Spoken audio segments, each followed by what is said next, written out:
So picture this, a massive AI data center wants to build in your town. The first thing everyone starts talking about? Money.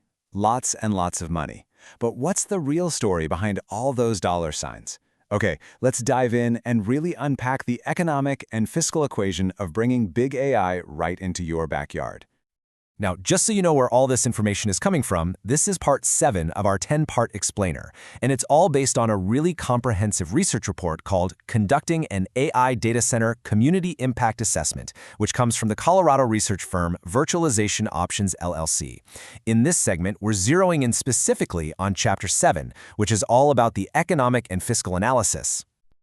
You know, the initial pitch is always dazzling, isn't it? They talk about a state-of-the-art facility that's going to pump a huge amount of cash into the local economy, mostly from property and sales taxes. I mean, that's an offer that's really, really hard for any town to just ignore. But hang on, that's only one side of the ledger. The report really urges communities to step back and ask a much tougher question. What is the actual all-in cost to the public? Because that shiny promise of revenue, it often comes with a very hefty and sometimes very hidden price tag. So first, let's just look at the appeal. We'll start with the revenue side of the ledger. These are the big, flashy numbers that get everyone's attention. We're talking about hundreds of millions of dollars in potential tax revenue over the life of the project. This is the financial engine that really drives these proposals forward.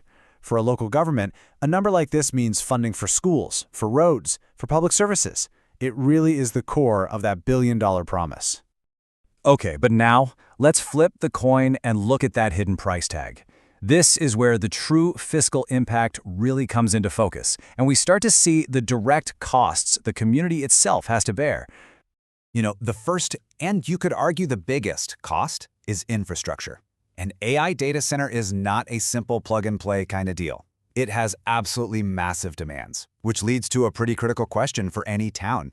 And listen, these aren't just minor tweaks we're talking about. These are major capital projects. Roads might need to be widened just to handle construction traffic. Brand new water mains might be needed for cooling.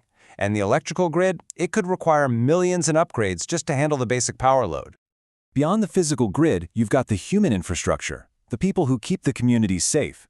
So how does a facility filled with complex, high-voltage equipment and massive battery systems impact them? The report points out that a data center isn't just another building. It needs a specialized fire response, things like thermal imaging cameras, and new hazmat training for those huge battery storage systems. All of that can divert training, budgets, and even people, which could potentially slow down response times for everybody else in the community. And this all leads to probably the most heated question in any of these negotiations: who actually pays for all of this? The answer has massive implications for every single taxpayer in that community. It really boils down to two basic models. Does the public foot the bill for these multi-million-dollar upgrades through general funds, which is, let's be honest, essentially subsidizing a private corporation? Or is the developer required to pay for the infrastructure that their own facility demands? That choice right there determines who really benefits and who ends up bearing all the financial risk. But the analysis doesn't stop there with the direct costs. The report really stresses that some of the most profound impacts of a data center can't be found on any city budget or balance sheet. These are the long-term social and community costs. The report highlights this idea of opportunity cost with a really powerful quote. When land is used for a data center instead of homes, sure, the town gets tax revenue, but it loses out on the families that would have lived there. The students for its schools, the volunteers for community groups, the very lifeblood that makes a neighborhood feel like a neighborhood. And that can trigger a whole domino effect. The arrival of a major tech facility can speed up gentrification. It can drive up commercial rents, pushing out local mom-and-pop shops, and it can put a ton of pressure on the housing market, potentially displacing long-term residents as the area slowly morphs from a residential community into more of a technology district. So, what should the community do? Well, the report provides an essential toolkit, basically a set of tough questions that every resident and official should be asking. First, demand a long-term plan.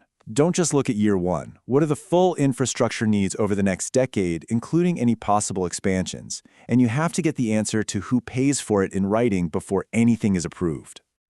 Second, you've got to ask about equity. Who really benefits from all the new tax revenue, and who gets stuck with the traffic, the noise, and the strain on services? It's absolutely crucial to make sure that the project's burdens don't just fall on already disadvantaged neighborhoods. And third, and this might be the most important question of all, does this project align with your community's own vision for its future?